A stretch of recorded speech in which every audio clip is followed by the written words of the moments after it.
কে Carlo কে? এই প্রশ্নটা গত পরশু রাত থেকে একটানা তুলে চলেছি আমরা। কেউ বলতেই পারেন না, কে কেউ মারেনি, হৃদরোগে তার মৃত্যু হয়েছে। আবার একদিক থেকে দেখতে গেলে কে কেড়ে নেয়ার পেছনে সবাই, প্রত্যেকটা স্তরে কেউ না কেউ কোনো না কোনোভাবে দায়ী। নজরুল মঞ্চ থেকে হাসপাতালে নিয়ে যাওয়ার বদলে হোটেলে নিয়ে যাওয়া, হোটেল থেকে আবার পাশের হাসপাতালের বদলে দূরের হাসপাতালে নিয়ে যাওয়া, বদ্ধ অডিটোরিয়ামে 3 গুণেরও বেশি মানুষের ভিড়, চিকিৎসায় দেরি হওয়া, একের পর এক প্রশ্ন উঠবে আমাদের আজকের এই অনুষ্ঠানে। আজ এই অনুষ্ঠানে আমাদের প্রথম প্রশ্ন থাকবে, সব থেকে বড় প্রশ্ন, কে কারলো কে? ব্যাধি, গাফিলতি নাকি পরিস্থিতি? এই অনুষ্ঠানে আমাদের দ্বিতীয় প্রশ্ন থাকবে, নজরুল মঞ্চ থেকে ঢাকুরিয়া আমরি যেতে লাগে 2.5 মিনিট, কেন সেখানে না নিয়ে গিয়ে হোটেলে ফেরানো হলো অসুস্থ শিল্পীকে? এই অনুষ্ঠানে আমাদের তৃতীয় প্রশ্ন, ওবেরয় গ্র্যান্ডের 3 কিলোমিটার দূরেই বেলভিউ, কেন নিয়ে যাওয়া হলো 5.5 কিলোমিটার দূরের হাসপাতালে? এই অনুষ্ঠানে আমাদের চতুর্থ প্রশ্ন থাকবে, 2,500 আসনের হলে দর্শক 7,000, কাজ করেনি এসি, এই পরিস্থিতির জন্য দায়ী পুলিশ এবং কেএমডি এর গাফিলতি? এই অনুষ্ঠানে আমাদের পঞ্চম প্রশ্ন, কে ওর থেকে আমরা ভালো গান গাই, কের মৃত্যুর আগে রূপঙ্করের করা এই মন্তব্য বাঙালি আবেগে সুরসুরি নাকি পেশাগত হতাশা? তবে এই অনুষ্ঠানে শুরুতেই তাকাবো এক অসাধারণ শিল্পীর জীবনের শেষ কয়েকটা মর্মান্তিক মুহূর্তের দিকে, কি উঠে আসছে তার গাড়ি চালকের বয়ানে।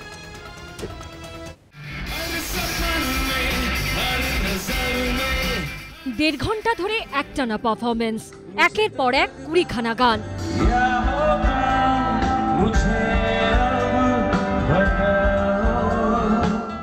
দর্শকদের মাতিয়ে রাখতে গানের সঙ্গে মাঝে মধ্যেই নাচ।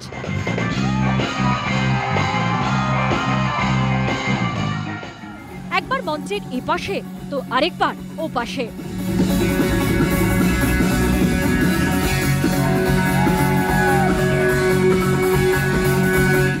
অনুষ্ঠান শেষ করে যখন ঘামে ভিজে নিরাপত্তা রক্ষীদের ঘেরাটোপে নজরুল মঞ্চ থেকে বেরিয়ে যাচ্ছেন, তখনও কেউ বুঝতেও পারেননি কয়েক ঘন্টা পর এই মানুষটাই আর থাকবে না। নজরুল মঞ্চ থেকে কে বেরোনোর পর ঠিক কি হয়েছিল, গোটা ঘটনা নিজের চোখে দেখেছিলেন কেকের গাড়ির চালক এতবারি যাদব। এবিপি আনন্দকে দেওয়া এক্সক্লুসিভ সাক্ষাৎকারে সেই বিবরণ দিয়েছেন তিনি। ठंडा लग रहा है, खिड़की खोल दो। उस टाइम में बारिश हुआ था, एसी बंद करवा दिया, फिर खिड़की खोलवाया, बोला जादव खिड़की खोल दो, बोला ठीक है सर। গাড়ির চালকের বক্তব্য, নজরুল মঞ্চ থেকে গ্র্যান্ড হোটেলে ফিরতে ফিরতে বারে বারে গাড়িতে শুয়ে পড়ছিলেন কে। गिरा के सोता था, कभी मैंने बैठ जाता था, तो बोला जादव कितना देर लगेगा, बोला सर देखिए तो जा रहा है, सिंगल खा रहा है, इसीलिए मैंने। ওবেরয় গ্র্যান্ডের এই সিসিটিভি ফুটেজ থেকে স্পষ্ট, যখন লবি দিয়ে কে হেঁটে যাচ্ছিলেন তখন দেখে বোঝার উপায় ছিল না তিনি ভেতরে ভেতরে এতটা অসুস্থ হয়ে পড়েছেন। কিন্তু লবি থেকে লিফটের মধ্যে ঢুকতেই এই ছবি, রেলিং ধরে ঝুঁকে। এরপরে ঘরে গিয়ে পড়ে যান। আর এখানেই সাধারণ মানুষের মনে প্রশ্ন, হঠাৎ কি হলো যে একজন ফিট মানুষ, যিনি অত্যন্ত নিয়ন্ত্রিত জীবনযাপন করতেন, তিনি হঠাৎ এভাবে শেষ হয়ে গেলেন? তাহলে কি অসুস্থতার লক্ষণগুলো আগে থেকে বুঝতেই পারেননি কে, নাকি অগ্রাহ্য করেছিলেন?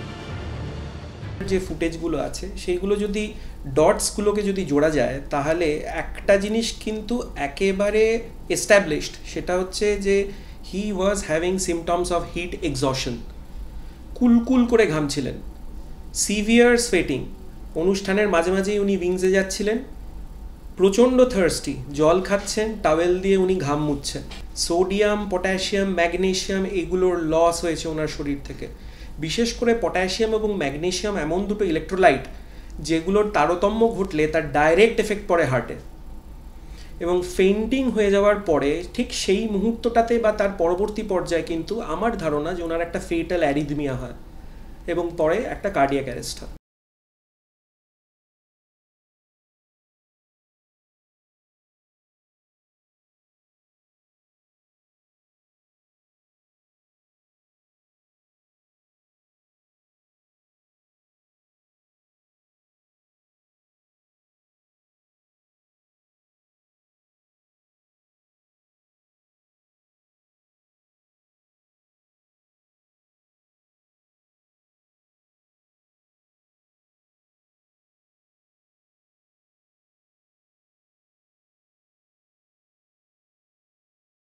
দেখুন নিয়তি, কিন্তু নিয়তি বললে যে ভুলগুলো প্রতি পদক্ষেপে হয়েছিল কোথাও বোধহয় সেইটাও জাস্টিফাইড হয়ে যায়। দর্শকরা এই অনুষ্ঠান চলতে চলতে বুঝবেন যে এই অনুষ্ঠানকে আমরা বিশেষ কারণে বেশ কয়েকটা ভাগে ভাগ করে নিয়েছি।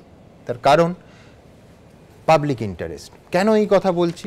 দেখুন, সরকারের দায়, পুলিশের দায়িত্ব, আয়োজকদের গাফিলতি, বিরোধী রাজনীতি, সিবিআই তদন্তের দাবি, এই সমস্ত নিয়ে আলোচনা হয়, এই অনুষ্ঠানেও হয়তো হবে। কিন্তু তার আগে যেটা সব থেকে বড় প্রশ্ন আমার কাছে, সেটা হচ্ছে কে তার যাবতীয় প্রতিভা, সেলিব্রিটি স্ট্যাটাস, এই সমস্ত কিছু বাদ দিয়ে আমার আপনার মতো একজন সাধারণ মানুষ, সেই রক্তমাংসের সাধারণ মানুষ, ভুল বললাম, কে রক্তমাংসের সাধারণ মানুষ ছিলেন, হঠাৎ কেন অতীত হয়ে গেলেন? ঠিক সেই প্রশ্নের উত্তরটা আমার মনে হয়েছে যে পাবলিক ইন্টারেস্টে সব থেকে আগে খোঁজা দরকার, এবং সেই জন্য আমার প্রথম পর্বে দুজন বিশিষ্ট চিকিৎসক আমাদের সঙ্গে আছেন, অনুষ্ঠানের আয়োজক তো আছেনই। আমি প্রথমে ডক্টর কুণাল সরকারের কাছে যাব। কুণালদা, একেবারে খুব গোদাভাবে বলতে গেলে massive heart attack, sudden cardiac death. আমি বলছি যে আমরা তো এতদিন জেনে এসেছি যে শরীরের যে কোনো বড় বিপর্যয়ের ক্ষেত্রে, বিশেষ করে হৃদরোগ সংক্রান্ত বিপর্যয়ের ক্ষেত্রে শরীর আগে থেকে সিগন্যাল দেয়। চিকিৎসক হিসেবে আপনার কি মনে হচ্ছে যে এই সিগন্যালটা কেকের শরীর দেয়নি, নাকি তিনি ইগনোর করেছিলেন, নাকি মিসরিড করেছিলেন? আপনাকে এই প্রশ্নের উত্তরের আগে জানিয়ে রাখি, তার ঘর থেকে, হোটেলের ঘর থেকে প্রচুর গ্যাস্ট্রিক এবং লিভারের ওষুধ, প্রায় 10টারও বেশি ওষুধ পাওয়া গেছে, হোমিওপ্যাথিক এবং আয়ুর্বেদিক ওষুধ, যেগুলো তথাকথিতভাবে আমাদের শরীর হজম ব্যবস্থাকে ভালো রাখার দাবি করে, সেই রকম প্রচুর পাওয়া গেছে। কুণালদা। সুমন, দেখো, প্রথম কথাটা হলো যে কথাটা হার্ট থেকে আসছে, পেট থেকে আসছে, পিঠ থেকে আসছে, সেই প্রশ্নটা গৌণ। প্রথম প্রশ্ন হলো যে প্রায় আমাদের 1000 কি 8500 লোকের মধ্যে আমরা 1.5 ঘন্টা ধরে একটা অসুস্থ মানুষকে আমরা চিনতে পারিনি। ক্লান্তি একটা জিনিস, আমি তুমি নিজে ক্লান্তি হয়েছি, নিজের বাড়ির লোককে ক্লান্ত দেখেছি, নিজেদের সহকর্মীদের ক্লান্ত দেখেছি, but tiredness is very different from a man becoming sick to the point of কোল্যাপসিং।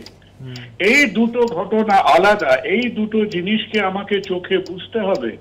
এবং সেখানে আমার মনে হয় ফান্ডামেন্টালি আমরা এখন যদি চুলচেরা বিচার করি যে এটা ম্যাগনেসিয়াম না ইউরেনিয়াম না পটাশিয়াম না হার্ট আগে না ইলেকট্রোলাইট পড়ে, মেন কথা হলো যে আমি তুমি আমাদের সমস্ত অভিজ্ঞতা এবং অভিজ্ঞতার কিলো কিলো অভিজ্ঞতা নিয়ে আমি তুমি চোখের সামনে কোন মানুষটা ক্লান্ত এবং কোন মানুষটা ক্রিটিক্যালি অসুস্থ, এই দুটো আমি কেন করিনি, আমি নিজের স্বার্থে সেটা বুঝতে চাই। কারণ অনুষ্ঠান চলছে, হি ওয়াজ আ প্রফেশনাল, ও চালিয়ে গেছে বারবার। কুণাল, আমি এখানে একটা কাউন্টার আর্গুমেন্ট দিই, সেটা হচ্ছে যে এনার্জি নিয়ে সেদিন কে পারফর্ম করেছে, আমি যদি দর্শক আসনে থাকতাম বোঝা মুশকিল ফুটেজ দেখে যে একজন মানুষ যিনি তার হয়তো 40 মিনিট পরেই পৃথিবী ছেড়ে চলে যাবেন, তিনি দাপিয়ে গোটা স্টেজে নাচছেন, এইটা কি করে সম্ভব? না সুমন, এটা সম্ভব কারণ পারফর্মাররা, খেলোয়াড়রা, দে আর অলওয়েজ অ্যাকাস্টমড, তাদের শরীর, তাদের সিস্টেম সেই সময়টাকে তারা শেষ নিঃশ্বাস অবধি সেই পারফরমেন্সটা দিয়ে দিতে অভ্যস্ত, তাদের বায়োলজিটা সেইভাবে টিউন করা আছে। কিন্তু যারা হলে ছিলেন তাদের মধ্যে একাধিকবার বলেছে যে গান গাইতে অসুবিধে হচ্ছে, বারবার করে ফিরে এসে জল খাচ্ছে। দেখো সুমন, দুটো প্রশ্ন আসে, সেটা হচ্ছে এইখানে যে ছেলে মেয়েদের হুল্লোড় হচ্ছিল, কলেজ সোশ্যাল হচ্ছে, এটা একটা স্তরের ছেলে মেয়েরা সেখানে ছিল উইথ দ্য কেয়স, এবং যে পরিস্থিতি গেছিল সেই পরিস্থিতিতে তুমি হারকিউলিসকে দিয়ে রবীন্দ্রসঙ্গীত গাওয়ালেও সে অসুস্থ হয়ে পড়তো। সেই পরিস্থিতির মধ্যে একটা সুস্থ মানুষ সেই পরিস্থিতির মধ্যে থাকতে পারে না। সেকেন্ড ফ্যাক্ট হলো যে ঠিক আছে, আমি যদি মেনে নিই যে আমাদের লোকাল ছেলেমেয়েরা তারা কেউ বুঝতে পারেনি, কোনো পয়েন্ট অফ রেসপন্সিবিলিটি ছিল না সেখানে। আমি তুমি আমরা তো অনেক অনুষ্ঠান দেখেছি, গায়ক গায়িকারা তাদের সাউন্ড সিস্টেম ঠিক না হলে তারা স্টেজে উঠতে চায় না, বলে টেকনিক্যাল ফেলিয়ার, আমি গান গাইবো না। তো একদম। যেখানে তার শরীরটা ফেল করছে, যেখানে তার শরীরটা দিচ্ছে না, এবং সবচাইতে কিন্তু ইকুয়াল রেসপন্সিবিলিটি যাবে এখানে যে কেকেরও তো নিজস্ব একটা টিম আছে, তার সেক্রেটারি আছে, যারা এই মানুষটাকে দিনের পর দিন যারা নিজের চোখে দেখছে। আমার এখানে কোনো মেডিকেল কচকচানি পাণ্ডিত্যের প্রয়োজন নেই, আমি খালি চোখে দেখে বুঝতে চাই এই মানুষটা অসুস্থ, এ পারছে না, এই লোডটা নিতে পারছে না। আমি 6খানা বাউন্সারের ঘাড়ে ভর করে তাকে ভিড় করে টেনে নিয়ে গেলাম, কুলকুল করে ঘামছে। Is that usual exhaustion? কখনো হতে পারে সেটা? আমি জানি না। আমরা লিভারপুল প্রিমিয়ার লিগের ফাইনালের আগের খেলা খেলছে, মাঠে লিভারপুলের ম্যানেজার গ্রেম সুনেসের এওর্টিক ডিসেকশন হলো, কোল্যাপস করলো, তাকে নিয়ে এলো প্রিমিয়ার লিগ ফাইনাল ছেড়ে দিয়ে, তার সেখানে অপারেশন হলো। আমরা সেই কাজ দেখেছি সুমন চোখে। একদম একদম। তো এখানে আমরা শুধু এইটুকু বুঝতে চাই, একজন ক্লান্ত এই মানুষটা ইজ মর্টালি এন্ড সিভিয়ারলি অসুস্থ, আমি তাকে চট করে 5 মিনিটের মধ্যে একটা ডাক্তারের কাছে, একটা হসপিটালে নিয়ে যাই ভাই, তারপর আমার সোডিয়াম, পটাশিয়াম, ম্যাগনেসিয়াম, ইউরেনিয়াম সবকিছু বেরোবে। কুণাল, আপনি যে শব্দটা বললেন চট করে, আমি একটু ক্লারিফাই করব, কিন্তু তার আগে তোচন ঘোষ, দশকের পর দশক ধরে বিভিন্ন অনুষ্ঠান আপনি আয়োজন করেছেন, ব্যবস্থাপক হিসেবে আয়োজন করেছেন। আমি বলছি যে ম্যানেজারের ভূমিকা বা কুণালদা যেটা বলছেন তার সঙ্গে যারা আছেন, তার সচিব, তাদের ভূমিকা নিয়ে এই জন্য তোচনবাবু প্রশ্ন উঠছে যে একজন শিল্পী অসুস্থ বোধ করছেন, পাশের হাসপাতালে না নিয়ে গিয়ে তাকে হোটেলে ফিরিয়ে নেওয়া হচ্ছে, এবং কলকাতা শহরের মধ্যে কে স্তরের একজন শিল্পী, তার ন্যূনতম যে মেডিকেল ফেসিলিটি একেবারে নজরুল মঞ্চের আশেপাশে, সেটা ছিল কি ছিল না। আমি হিসেবটা করছিলাম, প্রায় 50 থেকে 60 লক্ষ টাকা অন্তত এই অনুষ্ঠানের বাজেট ছিল। আমি বলছি একটা অ্যাম্বুলেন্স, একজন ডাক্তারবাবু, একটা ন্যূনতম মেডিকেল সেট আপ, সেটা ছিল না একেবারে পরিষ্কার। তো কি শর্তে যখন কলকাতায় বড় শিল্পীদের অনুষ্ঠান হয়, তার বেসিক পরিকাঠামো কি থাকা উচিত এবং কি থাকে তোচনবাবু? আমি প্রথমেই বলি আপনাকে, অনুষ্ঠানটা হয়েছে নজরুল মঞ্চে, যেখানে 2,5-3 হাজার লোকের প্রবেশ করার অধিকার আছে। সেখানে 7,000 লোক ঢোকার পর এসিটা কাজ করেনি, এসি চলেনি, এটা ভুল কথা। এসি চলছিল, অত লোক ঢুকেছে বলে এসিটা কাজ করা বন্ধ হয়ে গেছে, 1 নম্বর। 2 নম্বর, আমি সবচেয়ে বেশি দোষ দিচ্ছি হিতেশ ভাটকে। ওকে আমি দীর্ঘদিন চিনি, ও যখন উদিত নারায়ণ অলকা ইয়াগনিকের সেক্রেটারি ছিল তখন থেকে ওকে আমি চিনি, ও তারপরে কেকের সেক্রেটারি হয়। আজকে আমি হিতেশ ভাটকে সবচেয়ে বেশি দোষ দেব। ও এত বছর ধরে যখন কেকের দায়িত্ব সামলায়, ওর উচিত ছিল কেকে যখন অসুস্থ বোধ করছে, ওই নজরুল মঞ্চ থেকে বার করে সামনাসামনি যে কোনো একটা হসপিটালাইজে অথবা যে কোনো একটা নার্সিংহোমে ওকে নিয়ে যাওয়া উচিত ছিল। এটা সম্পূর্ণ আমি মনে করি হিতেশ ভাটের সম্পূর্ণ দায়িত্ব এবং ওর দোষ এটা না হলো। আমি এখানে একটু আপনার ব্যক্তিগত অভিজ্ঞতা আসবো, সেটা হচ্ছে এত হাজার হাজার অনুষ্ঠান আপনি তো উপস্থাপন করেছেন। আমি বলছি একজন ব্যবস্থাপক হিসেবে, ধরুন শো চলার আগে কিংবা শো চলতে চলতে নিঃসন্দেহে কোনো শিল্পীর শারীরিক সমস্যা হয়েছে, শরীর ভালো লাগেনি, এই রকম ক্ষেত্রে কি করে সামলেছেন? দেখুন, আমি প্রথম একটা কথা বলি, মানে অনেকে এই যুক্তিটা দিচ্ছে, ব্যক্তিগতভাবে মনে করি কুযুক্তি, যে এই জন্য তাকে হাসপাতালে নিয়ে যাওয়া হয়নি, যে আগের দিনও নাকি ওই নজরুল মঞ্চে তার পারফরমেন্সে আরেকটি কলেজের হয়ে তিনি যে পারফর্ম করেছিলেন তাতেও একটু শরীর খারাপ ছিল, কিন্তু পর শো এই সময় চিকিৎসকদের কাছে নিয়ে যাওয়া হয়নি, তার কারণ অনেক টাকার অ্যাডভান্স নেওয়া ছিল ইত্যাদি ইত্যাদি, যার একটাও মানুষের স্বাস্থ্য, আমি মৃত্যুর কথা ছেড়েই দিলাম, কিন্তু আমি বলছি সেটা কোনো যুক্তিই নয়। কিন্তু আমি বলছি উপস্থাপক হিসেবে, ব্যবস্থাপক হিসেবে যখন একজন শিল্পী প্রোগ্রাম করতে যাচ্ছেন বা অনুষ্ঠান চলাকালীন তার অসুস্থ বোধ হচ্ছে, আপনারা কিভাবে সামলেছেন? আপনার কোনো দিন এরকম অভিজ্ঞতা হয়েছে?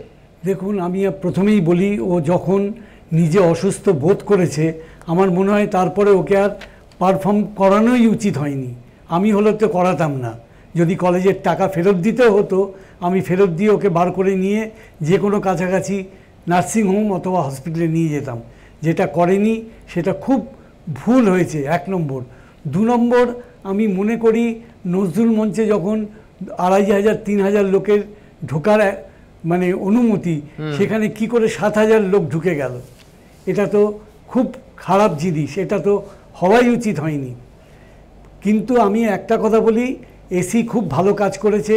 আমি ওখানে অনেক অনুষ্ঠান করি, এসি ভীষণ ঠান্ডা হয়ে যায়, আমরা গিয়ে উঠে বলি যে এসিটা কমিয়ে দাও, কিন্তু এসিটা যেহেতু ফেল করেছে অত লোক ঢোকার জন্য। আমার একটাই বক্তব্য, এসির ফেল করাটার কোনো দোষের নয়, তার কারণ যেখানে 2500 সিট আছে, 3000 লোক অবধি হয়, যখন 7000 লোক ঢুকছে এসি পারফর্ম করবে কি করে? এবং আপনারা দুজনেই এটাকে ব্যতিক্রমী উদাহরণ বললেন। আমি বলছি যে রূপম ইসলাম গতকাল এই চ্যানেলেই বলেছেন, আমি খুব মন দিয়ে তার বক্তব্য শুনেছি, তিনি বলছেন পর ফসিলসের দুটো অনুষ্ঠানে এই একই জিনিস, এই একই গেট ক্র্যাশের ঘটনা। রূপম ব্যক্তিগতভাবে অসুস্থ হয়ে পড়েন, আমি সেই প্রসঙ্গে আসব। অর্থাৎ এইটা কি একটা ট্রেন্ড? এটা একাধিকবার এর আগে ঘটেছে, অর্থাৎ এই ধরনের ঘটনা থেকে আগে শিক্ষা নেওয়ার সুযোগ ছিল, যেটা আমরা হারিয়েছি। সব থেকে বড় প্রশ্ন এটা। আরেকজন চিকিৎসক আমাদের সঙ্গে আছেন, শান্তিরঞ্জন বাবু। আমি তার আগে দ্রুত আরেকটা টার্ম, ছোট্ট একটা শব্দ, সিপিআর।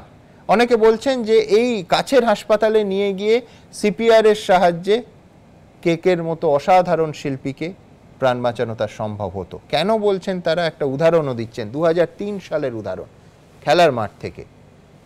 প্রতিবেদনটা দেখাবো। সিপিআর বা কার্ডিওপালমোনারি রিসাসিটেশন, 3 অক্ষরের একটা শব্দ। বিপদের সময়ে সাক্ষাৎ যেন দেবদূত। মুহূর্তের এই পদক্ষেপই মৃত্যুর মুখ থেকে ফিরিয়ে আনতে পারে যে কাউকে। এসএসকেএম হাসপাতাল সূত্রে খবর, ময়না তদন্তকারী চিকিৎসকদের মতে হোটেলেই যদি গায়ক কেকে সিপিআর দেওয়া হতো তাহলে সম্ভবত প্রাণে বেঁচে যেতেন তিনি। ঠিক যেমনটা হয়েছিল আজ থেকে প্রায় 2 দশক আগে জাকার্তায় আসিয়ান ক্লাব চ্যাম্পিয়নশিপের হাই ভোল্টেজ ম্যাচে।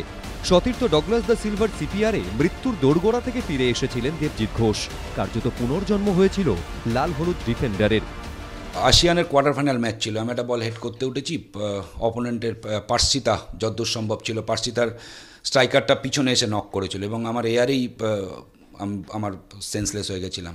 এবং ডগলাস যেহেতু জানতো, যেহেতু ওই লেভেলের একটা ফুটবল খেলে এসছে ছেলেটা, সেহেতু ও জানতো যে আমার ওই সিচুয়েশন দেখেই ও বুঝতে পেরে গেছিলো যে আমার সেই সময় সিপিআরের দরকার, এবং ও মাউথ টু মাউথ দিয়েছে। আর পরে আমি একটা ভিডিওতে দেখেছিলাম যে পার্সিতার একজন নাইজেরিয়ান প্লেয়ার ছিল, সে আমাকে পাম্প করেছিল বুকে। 2017 ফেব্রুয়ারিতে চেক প্রজাতন্ত্রের ঘরোয়া ফুটবল টুর্নামেন্টে সিপিআর করে স্লোভাকোর স্ট্রাইকারের প্রাণ বাঁচিয়েছিলেন বিপক্ষ টিমের গোলরক্ষক। গত বছরের ইউরোকাপে ফিনল্যান্ডের বিরুদ্ধে খেলতে নেমে মাঠে হৃদরোগে আক্রান্ত হয়ে সংজ্ঞা হারান এরিকসেন। সিপিআরের মাধ্যমে প্রাণ বাঁচে তার। বিশেষজ্ঞরা বলছেন, সঙ্গীতশিল্পী কেকে যখন অস্বস্তি বোধ করছিলেন, তৎক্ষণাৎ তাকে সিপিআর দেওয়া হলে বিপদ হয়তো এড়ানো যেত। একটা কাঁধে হাত দিয়ে ডাকুন ওনাকে, যদি রেসপন্ড না করেন তাহলে কিন্তু সঙ্গে সঙ্গে দুটো কাজ করতে হবে। এক হচ্ছে আপনার আশপাশের লোকজনকে বলবেন যে কাছের হসপিটালকে খবর দেয়া, এবং দ্বিতীয় বিষয় হচ্ছে কম্প্রেশন শুরু করা। একটা মানুষের ঠিক বুকের মাঝখানটাতে যে হাড়টি আছে সেটাকে আমরা স্টারনাম বলে থাকি।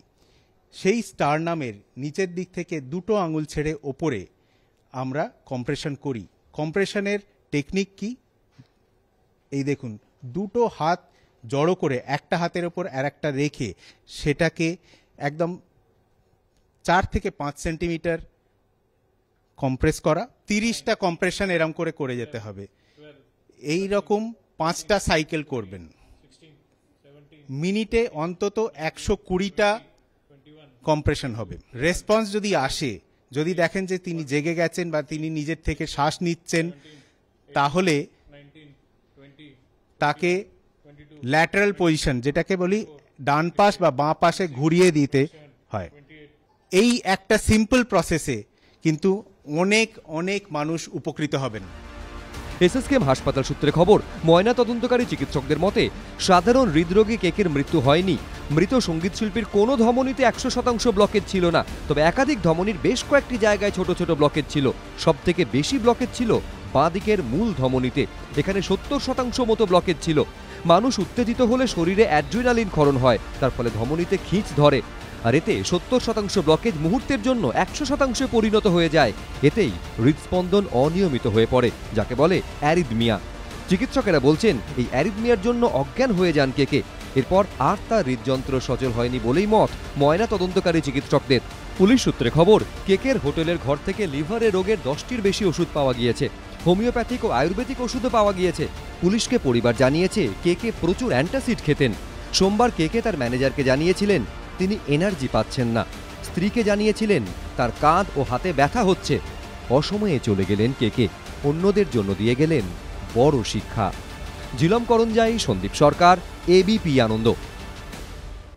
আমরা সত্যিই জানি না যে কাছের হাসপাতালে নিয়ে যাওয়া হলে বা একজন ডাক্তারবাবু যদি সেইখানে নজরুল মঞ্চে থাকতেন, যিনি প্রাথমিকভাবে অ্যাড্রেস করতে পারতেন, তাহলে কে আমাদের মধ্যে আজকে আমরা পেতাম কি না, হয়তো পেতাম, আমরা জানি না। কিন্তু ওই সিদ্ধান্তগুলো অত্যন্ত ফ্যাটাল ছিল, এটা নিয়ে কোনো সন্দেহের অবকাশ নেই। আমি ডক্টর শান্তিরঞ্জন দাশগুপ্তর কাছে যাব।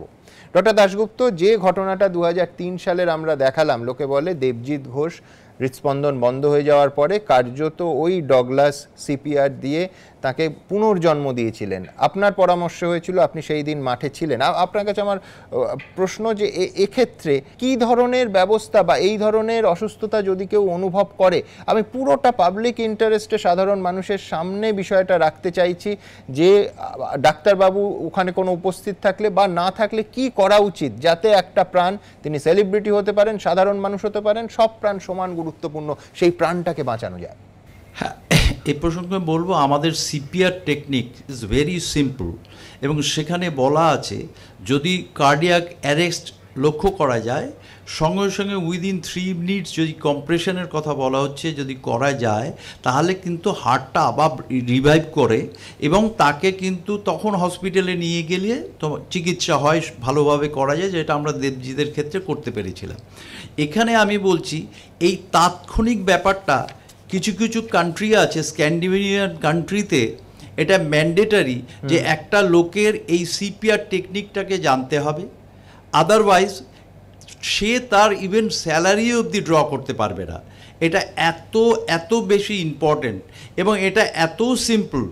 আমি চলুন, পাস্ট ইজ পাস্ট, কেন হয়েছিল, কিসের জন্য হয়েছিল, এটা করলে ভালো হতো আমি শুনছি, কিন্তু একটা জিনিস মনে রাখবেন, আপনাদের মনে আছে হয়তো আমাদের সবচেয়ে বড় শ্রদ্ধেয় প্রেসিডেন্ট ছিলেন আমাদের সময়কার যে এপিজে আব্দুল কালাম, তিনি আসামে মারা গেছিলেন জাস্ট ডেলিভার করতে গিয়ে পড়ে গেছিলেন, একটা লোক ছিল না যাকে সিপিআর দিয়ে ওনার মতো একটা লোককে সেভ করা।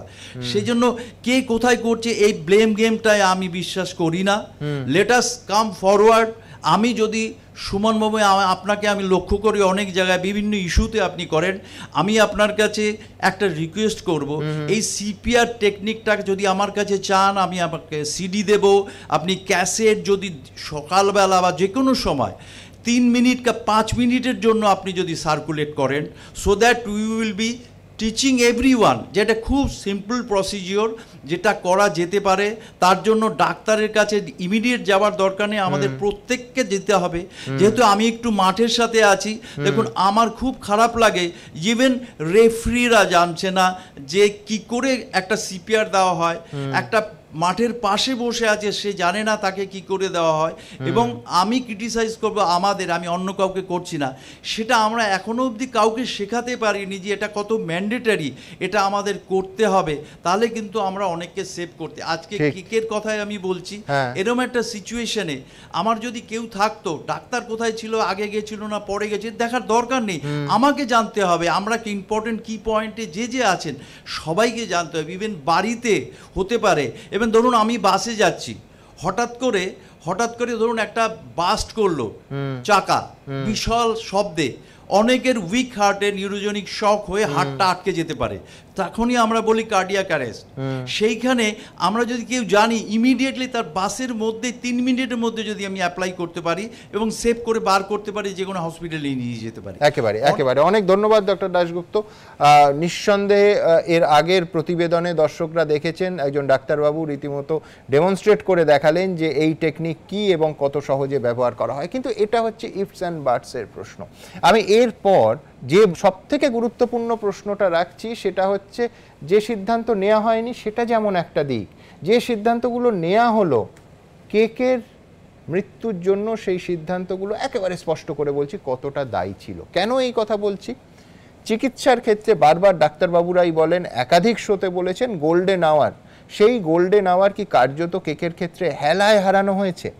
কেকের মনে করে দেখুন অস্বস্তি হয় নজরুল মঞ্চে, নজরুল মঞ্চ থেকে ঢাকুরিয়া আমরি হচ্ছে ঠিক 1 কিলোমিটার। আজকে দুপুরে আমাদের সময় লেগেছে 2 মিনিট 20 সেকেন্ড, কিন্তু ঢাকুরিয়া আমরিতে নিয়ে যাওয়া হলো না। সেখান থেকে না নিয়ে গিয়ে কে গাড়িতে তুলে হোটেলে নিয়ে যাওয়া হলো। আচ্ছা, হোটেলে ওবেরয় থেকে বেলভিউয়ের দূরত্বটা হচ্ছে ঠিক 3 কিলোমিটার, 6.5 মিনিট লাগার কথা, কিন্তু সেখানে নিয়ে যাওয়া হলো না।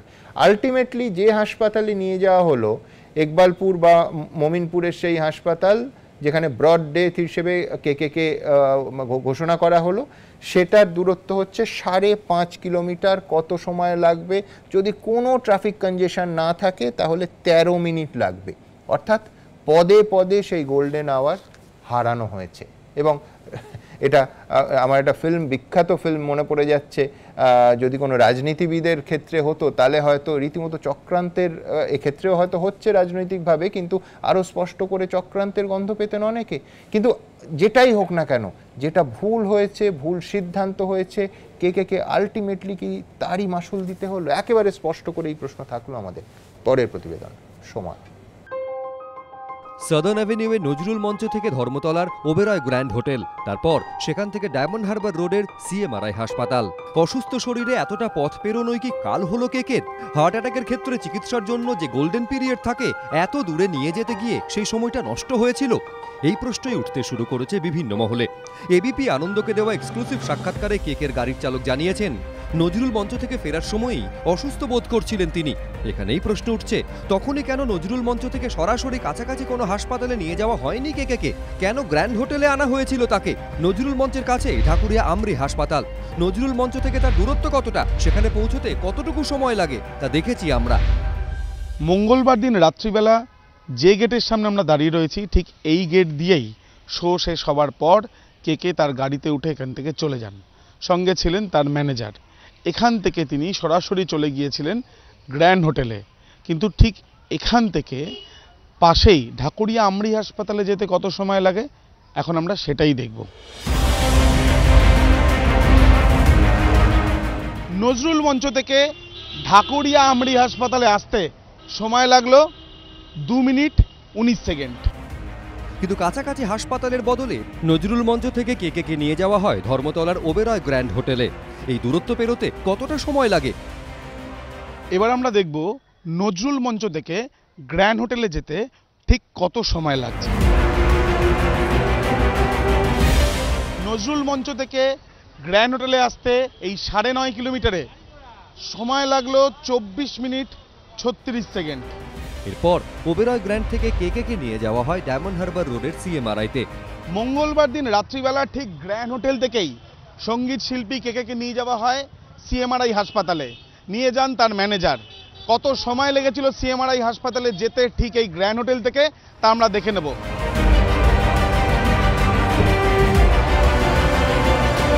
গ্র্যান্ড হোটেল থেকে আমরা এসে পৌঁছালাম ঠিক সিএমআরআই হাসপাতালের সামনে। যে স্টপওয়াচ চালু করেছিলাম গ্র্যান্ড হোটেলের সামনে, সেই স্টপওয়াচে দেখা যাচ্ছে 12 মিনিট 57 সেকেন্ড এবং 5.5 কিলোমিটারের পথ। যে রাস্তা দিয়ে আমরা এলাম, যেটা দেখা গেল মোট 5টি সিগন্যাল পড়েছে, যেই সিগন্যালে প্রায় 30 সেকেন্ডের মতন দাঁড়াতে হচ্ছে। অনেকে প্রশ্ন তুলছেন, ওবেরয় গ্র্যান্ডে অসুস্থ হওয়ার পর তাকে সিএমআরআইতে কেন নিয়ে যাওয়া হলো? কাছাকাছি কোনো হাসপাতালে কেন ভর্তি করা হলো না? গ্র্যান্ড হোটেল থেকে 3 কিলোমিটারের মধ্যে রয়েছে Belle Vue nursing home.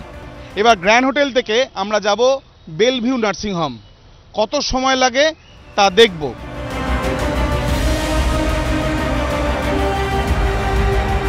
Oberoi grand hotel থেকে আমরা এসে পৌঁছালাম বেলভিউ নার্সিং হোমে। সময় লাগলো 6 মিনিট 29 সেকেন্ড। অর্থাৎ ওবেরয় গ্র্যান্ড হোটেল থেকে সিএমআরআই হাসপাতাল যেতে যে সময় লেগেছে, তার প্রায় অর্ধেক সময় লাগলো বেলভিউ নার্সিং হোমে আসতে।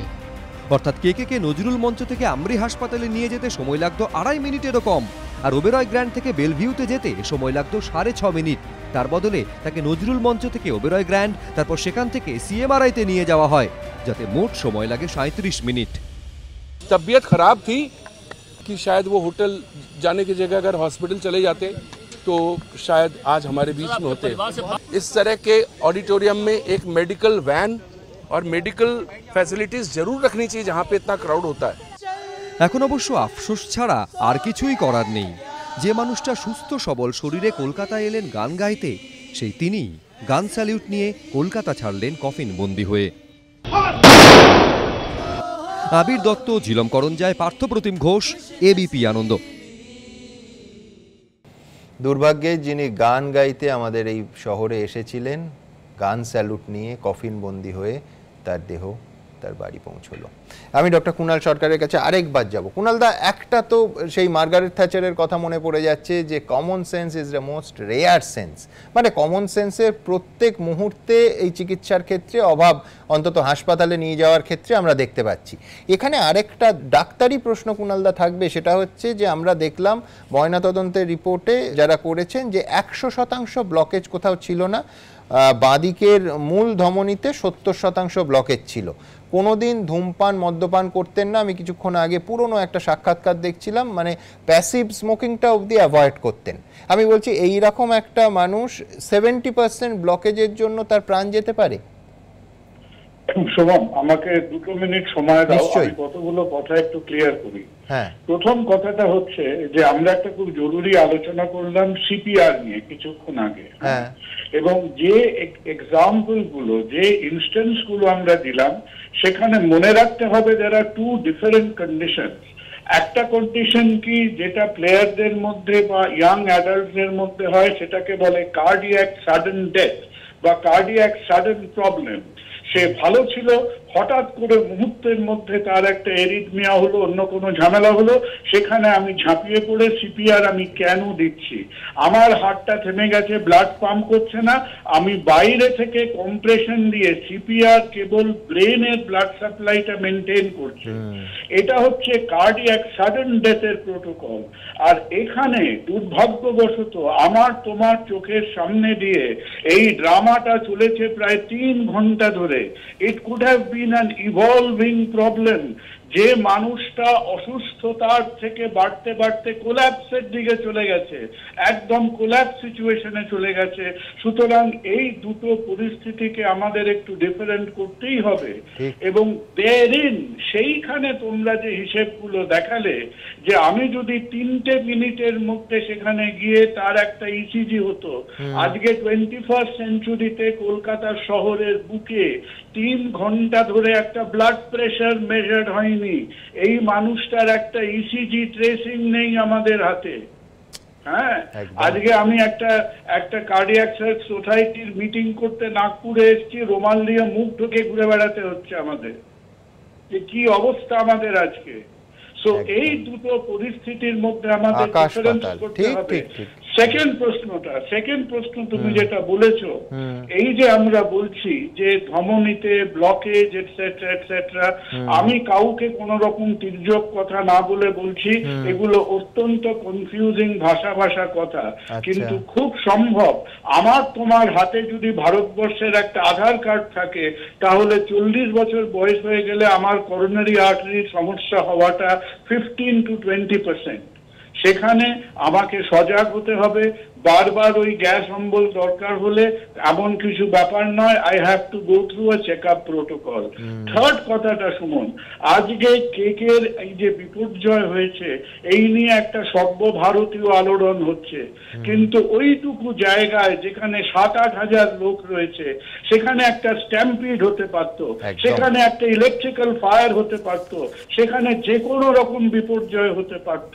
তো আমাদের সেখানে কোনো স্ট্যান্ডার্ড অপারেটিং থট প্রসেস বা প্রোটোকল ছিল কিনা? আজকে একটা ছেলে মেয়ের হাত ভাঙলে তাকে আমি কোথায় নিয়ে যেতাম? আজকে কেউ পাদপিষ্ট হলে তাকে আমি কোথায় নিয়ে যেতাম? আজকে তুমি চিন্তা করে দেখো, যদি প্রাইম মিনিস্টার, প্রেসিডেন্ট, আমার মনে হয় মুখ্যমন্ত্রীর ক্ষেত্র একই ক্ষেত্র, পলিটিক্যাল ভিআইপিরা যদি কোনো জায়গায় যায়, তাদের পরপর হেলথ কেয়ার প্রোটোকল অ্যাক্টিভেটেড হতে থাকে।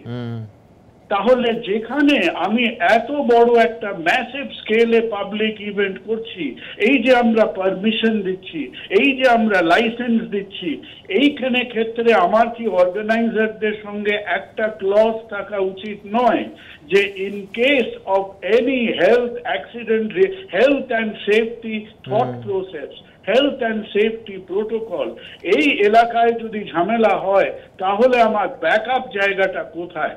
একদম ব্যাকআপ তো ছিল না, ন্যূনতম ব্যবস্থাও ছিল না। বারবার যে কথাটা বলছি সেটা হচ্ছে আসন সংখ্যা হচ্ছে 2482, সেখানে অন্তত 7000 মানুষ ঢুকে পড়েছিলেন, অ্যাম্বুলেন্স ছিল না।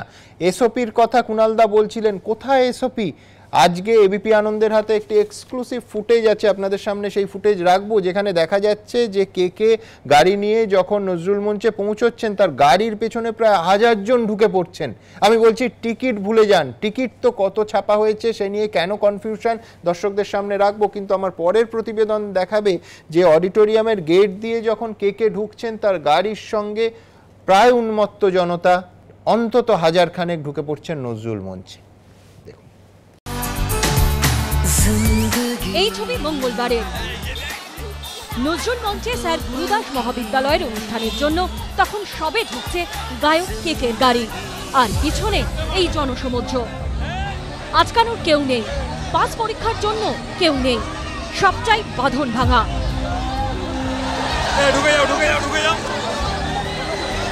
এবার পরের দৃশ্য, গোটা অডিটোরিয়ামে তখন তিল ধারণের স্থান নেই, অথচ পাঁচিল টেঙিয়ে নজরুল মঞ্চে ঢোকার চেষ্টা চলছে। স্বেচ্ছাসেবকরা গেটের দায়িত্বে ছিলেন বটে, কিন্তু থোড়াই কেয়ার। যত সময় গড়িয়েছে ততই ভিড়ের চাপ বেড়েছে নজরুল মঞ্চে। সেই ভিড় নিয়ন্ত্রণ করতে না পারায় বেঁধে যায় চূড়ান্ত বিশৃঙ্খলা। অডিটোরিয়ামের বাইরে ফায়ার এক্সটিংগুইশার স্প্রে করে ভিড় ছত্রভঙ্গ করার চেষ্টা পর্যন্ত করা হয়। মঙ্গলবার পরিস্থিতি কোন পর্যায়ে গিয়েছিল তা নজরুল মঞ্চে গিয়েই টের পাওয়া গেল। অডিটোরিয়ামের ভিআইপি গেট নম্বর 2 ও 3 সবকটিরই দরজার অংশ ভাঙা।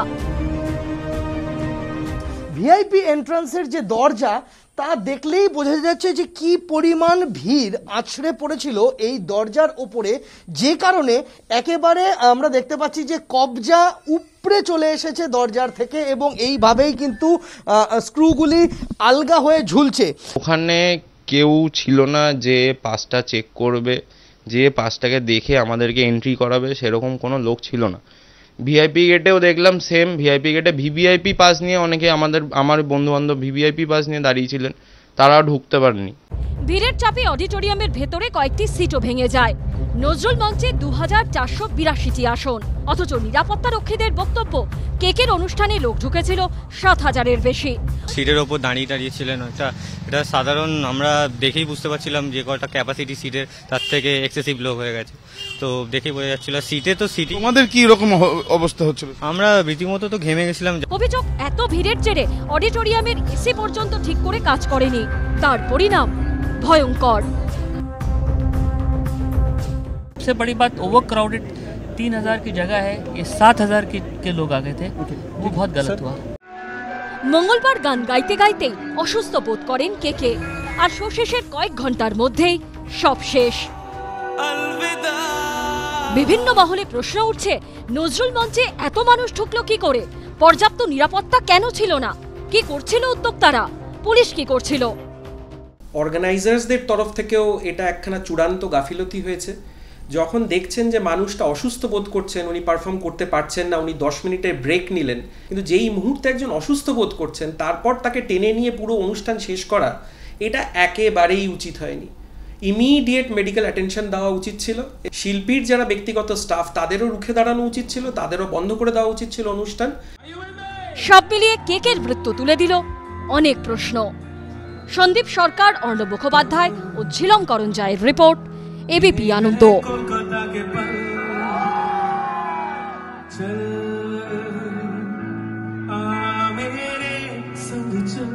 কুণালদা খানিকক্ষণ আগে বলছিলেন সেই সম্ভাবনার কথা, ফুটেজের প্রত্যেকটা সেকেন্ডের ফুটেজ সেই সাক্ষ্য বহন করছে যে পদপিষ্ট হওয়ার ঘটনাও ঘটতে পারত, অন্তত ঘটেনি। আমি ঠিক এইখানে পুলিশ প্রশাসন, কেএমডিএ এই ভূমিকাগুলোতে আসবো সলিল ভট্টাচার্যের কাছে। সলিল, 2700 মানুষের হল, সেখানে 3000 অবধি হলে বুঝতে পারি। টিকিটের ক্ষেত্রে কালোবাজারির প্রতিবেদন দেখাবো, 7000 লোক ঢুকে পড়ল।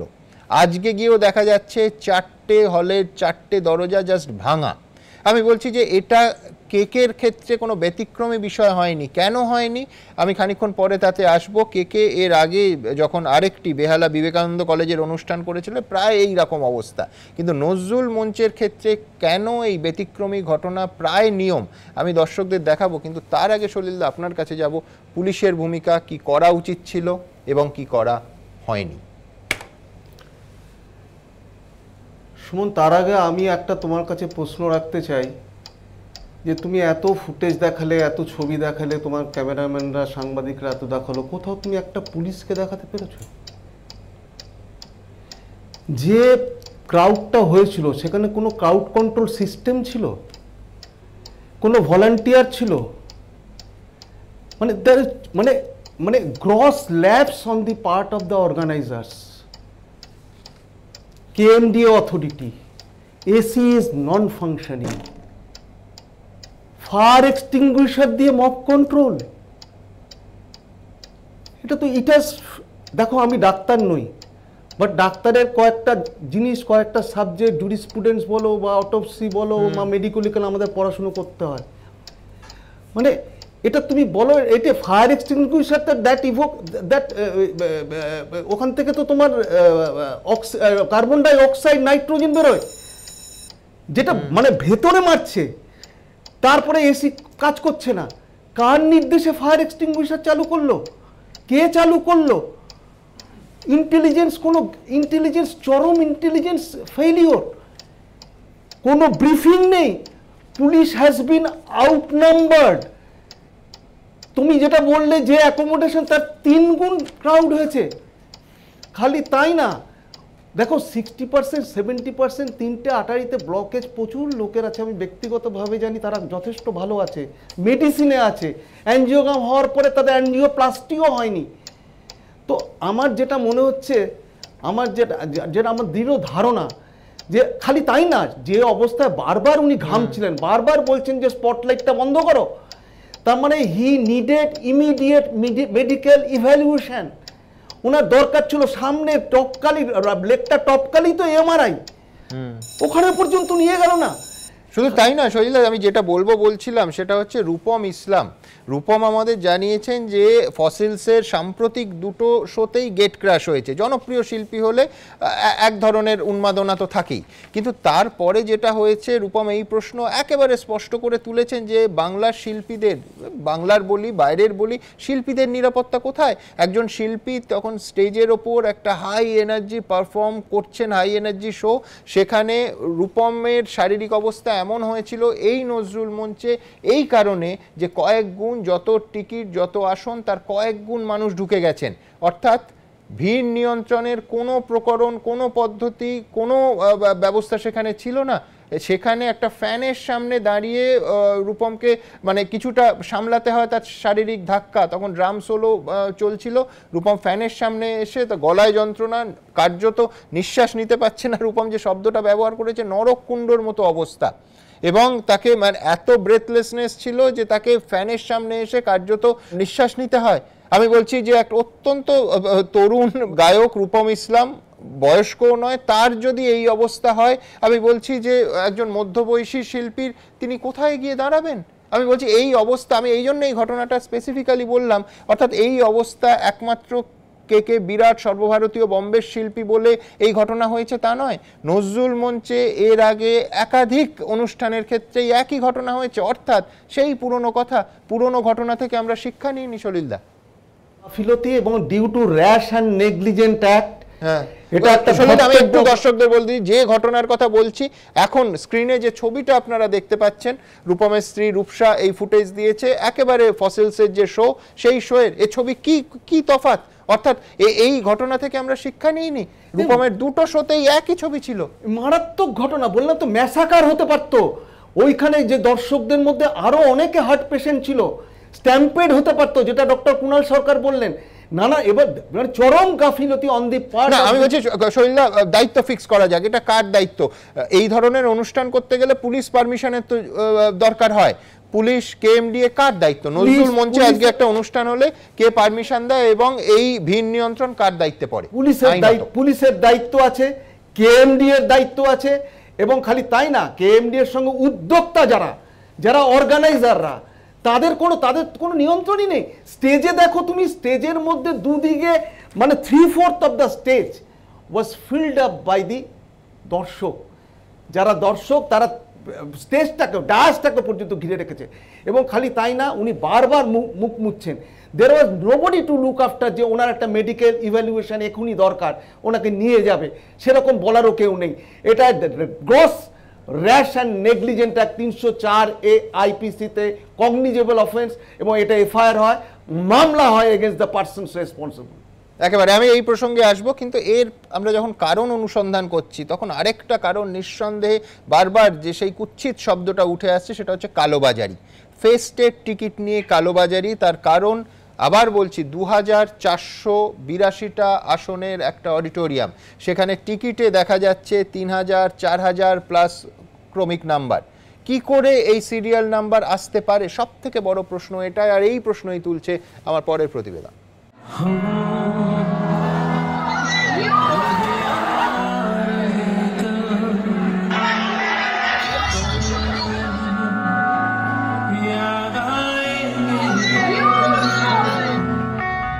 মঙ্গলবার নজরুল মঞ্চে কেকের অনুষ্ঠানের উদ্যোক্তা ছিল স্যার গুরুদাস মহাবিদ্যালয় তৃণমূল ছাত্র পরিষদ পরিচালিত ছাত্র সংসদ। আর সেখানেই আসন সংখ্যার চেয়ে প্রচুর সংখ্যায় বেশি মানুষ ঢুকেছিল গান শুনতে। আর এই প্রেক্ষাপটেই উঠেছে কেকের অনুষ্ঠানের টিকিট কালোবাজারির অভিযোগ। নজরুল মঞ্চে 2482টি আসন, অথচ মঙ্গলবার কেকের অনুষ্ঠানে উপস্থিত ছিলেন এমন অনেকের কাছ থেকে যে টিকিট পাওয়া গেল তাতে সিরিয়াল নম্বর 4000-এরও বেশি। দুটো পাস আমাদের হাতে রয়েছে এবং সেই পাসে দেখা যাচ্ছে যে শ্রী গুরুদাস মহাবিদ্যালয়ের তরফ থেকে এই প্রোগ্রাম হচ্ছে এবং নিচে স্টুডেন্টস ইউনিয়ন এবং টিএমসিপি প্রেজেন্স করা আছে। এবং এখানে যে সিরিয়াল নাম্বার, একটি পাসে রয়েছে 4122, আরেকটি পাসে 4121। পাস চেক করার কেউ ছিল না, গেটে কোনো লোকও ছিল না যে পাস চেক করবে। আমরা জাস্ট মানে ভিড়ের সাথে সাথে ঢুকে যাই। অনেকে আগেও বলেছি যে অনেকে পাস ছাড়া ঢুকে গেছে। নজরুল মঞ্চ চত্বরে এখনো ছড়িয়ে ছিটিয়ে পড়ে আছে মঙ্গলবারের অনুষ্ঠানের টিকিট। হাফ ডজন টিকিট পরীক্ষা করে দেখা গেল সেগুলো সিরিয়াল নম্বর 2500-এর বেশি, অর্থাৎ যে সংখ্যক দর্শক আসন তার চেয়ে বেশি টিকিট। আমরা খুঁজে পেলাম এই টিকিটগুলি, যে টিকিটগুলি ছাপানো হয়েছিল এই কেকের অনুষ্ঠানের জন্য। অনুষ্ঠানের নাম উৎকর্ষ 2022, স্যার গুরুদাস মহাবিদ্যালয় student union TMCP unit presents বলে এই টিকিট ছাপা হয়েছিল। আমরা দেখতে পাচ্ছি যে 3037 নম্বর টিকিট আমরা খুঁজে পেয়েছি। কিছু কিছু টিকিটে এখানে বারকোড দেওয়া রয়েছে, বারকোডের পাশাপাশি এখানে স্ট্যাম্প দেওয়া হয়েছে free entry, not for sale. Gurudas মহাবিদ্যালয়ের ক্যাম্পাসে গিয়েও দেখা গেল টিকিট নেই বলে লাগানো প্ল্যাকার্ড এখনো রয়েছে।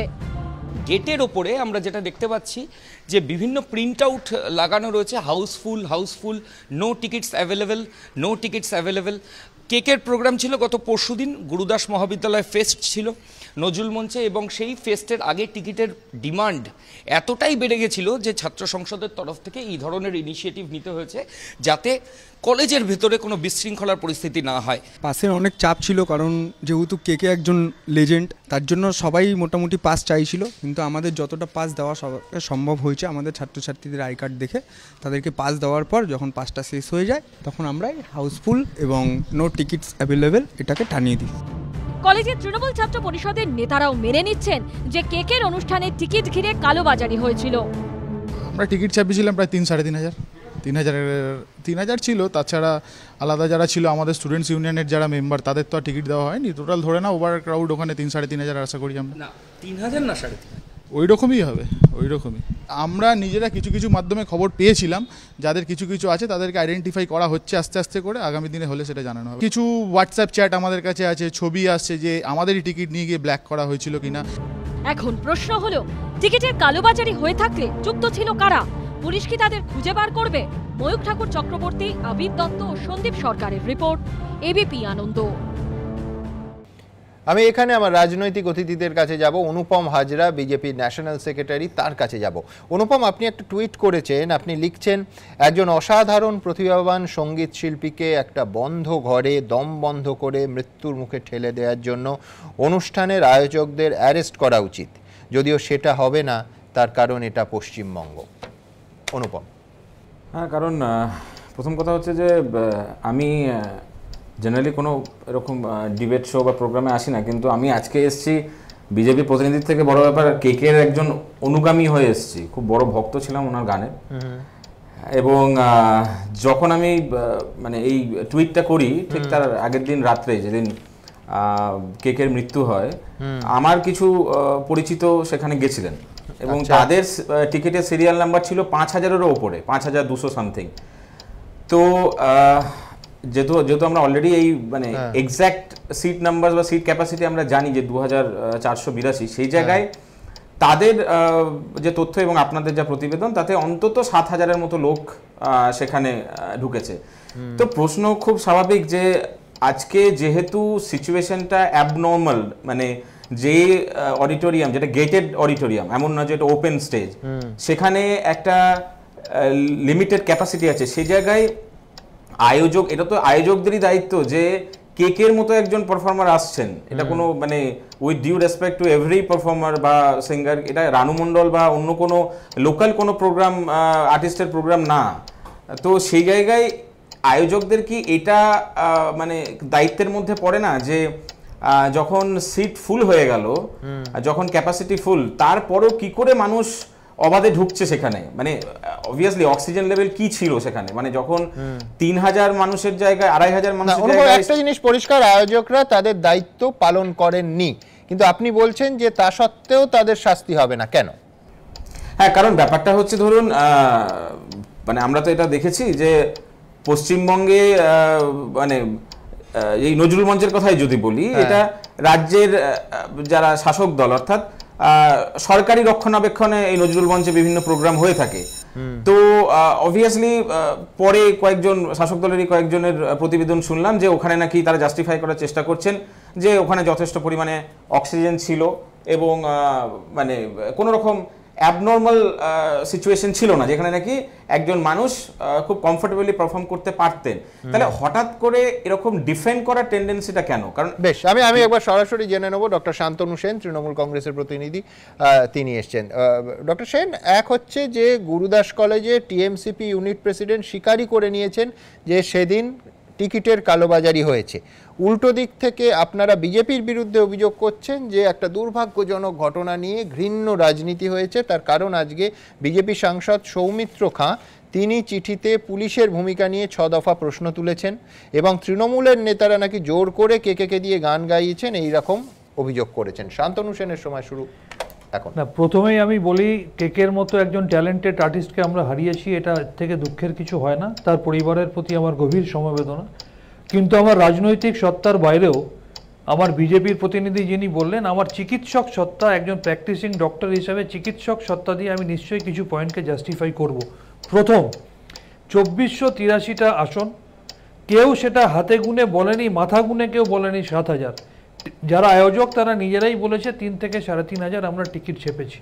তর্কের খাতিরে ধরে নিই আরো কিছু বেশি হতে পারে, কিন্তু আমি ব্যক্তিগতভাবে মনে করি, আমি শুধু যোগ করে দিই যে এই শহরের মেয়র এবং রাজ্যের গুরুত্বপূর্ণ মন্ত্রী ববি হাকিম বলেছেন। না, উনি হয়তো বলে থাকতে পারেন, কিন্তু আমি যেটা বলছি মাথা গুনে, মানে উনি ভুলও বলে থাকতে পারেন না, মাথা গুনে কেউ বলেনি, একটা আরবিটারি ফিগার বলেছে। আমি আমার মাইন্ড অ্যাপ্লাই করে বললাম যে ওখানে ম্যাক্সিমাম 3-3500 হতে পারে, 7500 হয়তো নাও হতে পারে। নাম্বার 2, গাড়ির পিছনে হাজার হাজার লোক। সুমনবাবু, আজকের দিনে দাঁড়িয়ে আপনাকে প্যাম্পার করছি না, আপনার যা জনপ্রিয়তা, আপনি যদি কোনো জায়গায় যান আপনাকে দেখার জন্য গাড়ির পিছনে 100 লোক যেতে পারে। সেখানে কেকের মতো একজন আর্টিস্ট গেলে ঠিকই তো। শান্তনুবাবু, আপনি যেটা বলছেন তা কোনোটা অস্বাভাবিক নয়, ঠিকই তো, তার পিছনে লোক আসবে, কিন্তু সেই জন্যই তো গেটের পৃথিবীতে আবিষ্কার হয়েছে যে গেটটা আটকে যাবে এবং টিকিট আছে কিনা দেখে ভেতরে ঢোকানো হবে। একদম ঠিক বলছেন। আমি এই প্রত্যেকটা জিনিসের সাথে যেভাবে কদর্যভাবে মৃত্যুকে রিলেট করা হচ্ছে সেটা যে ঠিক নয় আমি সেটাই প্রমাণ করছি। আমার একজন পুলিশের প্রতিনিধি তিনি পরিষ্কার বলে দিলেন যে সেখানে নাকি আরো অনেক হার্ট পেশেন্ট ছিল, যেখানে 100% ক্রাউডই হচ্ছে ইউথ কলেজ স্টুডেন্ট। উনি কি করে জেনে গেলেন সেখানে হার্ট পেশেন্ট ছিল? নাম্বার 3, ম্যানেজার যিনি ছিলেন তিনি নিজে পরিষ্কারভাবে বলেছেন যে ওইখানে কোনো রকম অসঙ্গতি তিনি দেখেননি প্রোগ্রাম চলাকালীন। নাম্বার 4, কেএমডি এর কাজ হচ্ছে পারমিশন দেওয়া, ফর্মালিটি মেনটেন করে। নাম্বার 5, এয়ার কন্ডিশন মেশিন খারাপ ছিল না। হ্যাঁ, হতে পারে কিছু বেশি ওভার ক্রাউডেড হওয়ার জন্য এসিটা যতটা এফেক্ট পাওয়ার কথা হয়তো ততটা পায়নি। নাম্বার 6, যেটুকু গন্ডগোল আমরা দেখেছি বা হয়েছে সেটা 8 থেকে 10 মিনিট হয়েছে হলের বাইরে, হলের ভিতরে নয়। নাম্বার 7, ফায়ার এক্সটিংগুইশারের যেটা কথা বলা হচ্ছে সেটা বাইরে হয়েছে এবং যার থেকে আমাদের পারফর্মার বেশ কিছুটা দূরে ছিলেন এবং তিনি ওই ফায়ার এক্সটিংগুইশার ইউজ করার অনেক ঘন্টা পরে সেখান থেকে বেরিয়েছেন, সুতরাং তার সাথে তার হেলথের কোনো কিছু রিলেশন থাকতে পারে না। একজন রক ডান্সার, একজন শিল্পী যারা সারাক্ষণ এইভাবে নাচ গান করে মাতিয়ে রেখে পারফর্ম করে, তাদের জন্য ঘামা এবং ঘামতে ঘামতে রুমাল দিয়ে মুখ মোছা বা জল খাওয়াটা নতুন কিছু নয়। আমি আপনাকে একটু 1 মিনিট সময় নিয়ে বলবো, সত্যজিৎ রায়ের স্ত্রী তার জীবনের লেখায় লিখেছেন যে সত্যজিৎ রায় তার যখন একটা ছবি তৈরি করছিলেন তিনি অসুস্থ হয়ে গিয়েছিলেন, কিন্তু তিনি বলেছিলেন আমি কাজটা শেষ করে তবে যাব। আপনি কি মনে করেন 1982 সালের 26শে জুলাই অমিতাভ বচ্চন কুলির শুটিং করতে করতে গিয়ে মারাত্মকভাবে ইনজিওর্ড হয়েছিলেন, বা 24শে জুলাই 1980 উত্তম কুমার শুটিং করতে করতে আহত হয়ে মানে অসুস্থ হয়ে পড়েছিলেন, বা এপিজে আব্দুল কালাম 27শে জুলাই 2015 শিলংয়ে স্পিচ দিতে দিতে গিয়ে পড়ে গিয়ে মারা গিয়েছিলেন। শান্তনুবাবু এইটুকু যোগ করবো, আপনি তাহলে বলছেন, আপনি এতগুলো ঘটনা দিলেন, বিজয় রায় আমাদের কথা থেকে কোট করলেন, যথার্থ করেছেন, কোনো অসুবিধা নেই। আপনি তাহলে বলছেন যে এই কলকাতা শহরে যতগুলো হলে ওই 2482টা সিট আছে সব জায়গায় গেটে এবার থেকে টিকিট দেখার দরকার নেই এবং গেটটা খুলে দেওয়া উচিত, তাই তো? আমি কিন্তু সেটা বলছি না, প্রত্যেকটা যোগ করলে তো সেই সিদ্ধান্তই দাঁড়ায়। না না, আমি কখনো সেটা বলছি না। 2487 বা 83 জায়গায় যদি 4000ও কেন, যদি 3000 লোকও ঢুকে থাকে সেটাও ঠিক না, কিন্তু এগুলোর সাথে মৃত্যুকে কোরিলেট করাটা একেবারেই ঠিক না। পারফর্মার নিজে পারফর্ম করেছেন, পারফর্ম করে দায়িত্ব। উল্টোটা ভাবুন, মৃত্যুটাকে বাদ দিন, ধরে নিন যে কোনো মৃত্যুর ঘটনা ঘটেনি, যদি পদপৃষ্ট হওয়ার ঘটনা হতো। আমি সেই পয়েন্টে আসছি। আগে মৃত্যু নিয়ে তো আমরা ডিসকাস, আজকে তো আমাদের মেন বেদনার জায়গাটা মৃত্যু। পারফর্মার পারফর্ম করলেন, তিনি পারফর্ম চলাকালীন গরম লাগছে বলেছেন, তিনি কখনো বলেননি আমি আর অসুস্থ বোধ করছি, আমি আর পারফর্ম করবো না। পারফর্ম করার পর তিনি গাড়িতে উঠে তার সেক্রেটারির সাথে তিনি হোটেলে গেছেন। তিনি যদি সেই সময় নিজে বলতেন আমার শরীর খারাপ লাগছে, তাহলে নিশ্চয়ই তাকে হাসপাতালে নিয়ে যাওয়া হতো। তাজবেঙ্গল গ্র্যান্ড হোটেলে যাওয়ার পর তিনি অসুস্থ বোধ করেছেন, এবার গ্র্যান্ড হোটেল থেকে তাকে বেলভিউ নিয়ে গেছে, কেন নিয়ে যায়নি, কেন সিএমআরআই নিয়ে গেছে? অর্থাৎ শান্তনুবাবু আপনি বলছেন যে এই মৃত্যুর সঙ্গে এই যে বিপুল পরিমাণ ভিড় এবং এসি কাজ না করা এবং একজন পারফর্মারের ওপর যে চাপের কথা বলছি, এবং শুধু আমরা বলছি নয়, অন্য শিল্পীরাও বলছেন, তার সঙ্গে মৃত্যুর কোনো যোগ নেই, তাই তো? আমি সুমনবাবু যেটা বলবো যে গ্র্যান্ড হোটেল থেকে কেন বেলভিউ না নিয়ে গিয়ে সিএমআরআই নিয়ে গেছে, যদিও এটা উত্তর আমি দিতে পারবো না, তবে চিকিৎসক হিসাবে বলে আমার মনে হয় যেহেতু সিএমআরআই এবং বিএম বিড়লা হচ্ছে এক্সক্লুসিভলি একটা হার্টের হসপিটাল, হতে পারে তাদের তখন মনে হয়েছে কোনো কার্ডিয়াক প্রবলেম, তাই বেলভিউ থেকে না গিয়ে যেটা একদম। শান্তনুবাবুকে বিশেষ করে ধন্যবাদ যে এই একাধিক পয়েন্টগুলো আমি একেবারে পয়েন্ট ধরে ধরে আলোচনা করব। চিকিৎসক আছেন, অনুপম হাজরা আছেন, সলিল ভট্টাচার্য আছেন। এইবার প্রতিক্রিয়া যাব। আপনারা দেখলেন ডক্টর শান্তনু সেন বললেন যে এই যে অব্যবস্থা হয়েছে তার সঙ্গে কেকের মৃত্যুর কোনো যোগ নেই, পুরোটা হোটেলে যাওয়ার পরবর্তীকালের ঘটনা। আমি প্রথমে ডাক্তারবাবুর কাছে যাবো, ডক্টর কুণাল সরকার।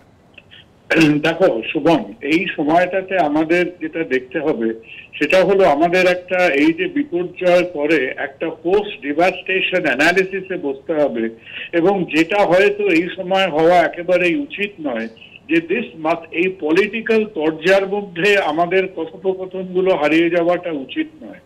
এবং তেমনই আমরা যদি একেবারে ইলজিক্যালি কতগুলো ব্যাপারে আত্মপক্ষ সমর্থন করি, সেটাতেও কিন্তু আমাদের ভুল হবে। আমরা সবাই অ্যাবসলিউটলি ডিভাস্টেটেড। প্রথম পয়েন্ট হলো যে সুস্থ মানুষ মরে না, মৃত্যু তখনই আসে যখন আমরা চূড়ান্তভাবে অসুস্থ হই। এবং এই ঘটনা ক্রোনোলজির মধ্যে আমার কাছে সব থেকে ক্রিটিক্যাল টাইমটা ছিল আইদার যে কে জানে, যে তার চলাফেরা আচার ব্যবহার জানে, তার ইন্টারভিন করা উচিত ছিল যে এই মানুষটা পেরে উঠছে না, সুতরাং let us cut short the programme. কোনো মতে সে যদি সেটা শেষও করে থাকতো, সেই মুহূর্তে তাকে বার করে should have gone to a hospital, যেটা এই ক্ষেত্রে ঢাকুরিয়া আমরি ফর আ চেক আপ। এবং এইটা তার সেক্রেটারির বেশি দোষ না, অর্গানাইজারদের বেশি দোষ না, কার বেশি দোষ সেইটা বলার মতো, কারণ সেখানে সরজমিনে আমরা ছিলাম না। এইখানে আমরা যে ফাঁদে পা দিয়েছি এখানেই যে আমরা এক্সজশনের সঙ্গে একটা মানুষ যে ভয়ানকভাবে অসুস্থ, এই দুটোর পার্থক্য সেই সময় আমরা করতে পারিনি বা করতে আমরা চাইনি। So that is the very important point at this point of time. আর সেকেন্ড ব্যাপারটা হলো যে আজকে 7,000 কি 6,000 কি 5,999, তার থেকেও বিরাট বিরাট একটা কথা হলো এই স্কেলের একটা যখন মাস পাবলিক গ্যাদারিং হবে, তার একটা health and safety protocol important. আমরা যেরকম ইভেন্ট দেখে দেখে কেএমডি এর প্রোটোকল আছে, সবাই প্রোটোকল আছে, আমাদের সেখানে প্রোটোকলের মধ্যে হেলথ অ্যান্ড সেফটি স্ট্যান্ডার্ডকে আমাদের আনতেই হবে। আর কদিন বাদে যখন কাতারে বিশ্বকাপ খেলা হবে, তখন তুমি ডিফিব্রিলেটর বাদ দাও, তুমি সিপিআর বাদ দাও, কাতারের প্রতিটা স্টেডিয়ামে 3টে করে একমো মেশিন রাখা হচ্ছে। কারণ ফিফা দেখেছে যে সারা পৃথিবীতে যারা ফুটবলার, প্রতি বছর প্রায় 80 থেকে 100 জন ফুটবলারদের এরকম সাডেন প্রবলেম হয়। সো বিগ ভেনিউজ, আজকে ভাই আমরা তো সভ্যতার দিকে যাচ্ছি, আমরা কি একটা বন্য উচ্ছৃঙ্খলতার মধ্যে দিয়ে যাচ্ছি? আমরা যে সভ্য হচ্ছি সেটা কি কেবল আমাদের হাতের মধ্যে ফেসবুক আর হোয়াটসঅ্যাপের মধ্যে আমাদের সভ্যতাটা সীমিত থাকবে? তাহলে যখনই আমরা হাজার হাজার লোককে নিয়ে যাচ্ছি, আমরা পারফরমেন্স চাই, আমরা ইভেন্ট অর্গানাইজেশন চাই, এবং আমরা সেখানে ওয়েল থট থ্রু হেলথ এবং 3 গুণ লোক ঢুকলেও দায়িত্ব কারু নয়, দায় কারু নয়। আমি দ্রুত একবার অনুপম হাজরা প্রতিক্রিয়া দিতে চাইছিলেন ডক্টর শান্তনু সেনের কথার প্রেক্ষিতে। হ্যাঁ, কারণ এই জন্য দিতে চাইছিলাম প্রতিক্রিয়াটা, কারণ শান্তনুদার যে বড় লম্বা ফিরিস্তি এনেছেন, তাতে আমার মনে হলো যে ওনার মধ্যে এই টেন্ডেন্সিটা কেন আসছে, যে মানে এটা ডিফেন্ড করা, যে ওই যে পরিবেশ ছিল দম বন্ধ করা, সেটা ঠিক দম বন্ধ করা পরিবেশ নেই, খুব স্বাভাবিক ছিল, এবং সেটার কারণে কেকের মৃত্যু হয়নি। মানে এই টেন্ডেন্সিটা কেন? মানে উনি নিজেই বললেন যে কেকের মতো যারা প্রফেশনাল পারফর্মার, তারা শুধু এই প্রোগ্রামে না, বিভিন্ন প্রোগ্রামে তারা ঘন্টার পর ঘন্টা পারফর্ম করছেন। আমি কেকের কথাই যদি ধরি, তাহলে কেকে তো এতগুলো প্রোগ্রাম করেছেন লাইফে, এখানেই তাহলে মৃত্যুটা হলো কেন? কারণ because of this kind of suffocating ambience.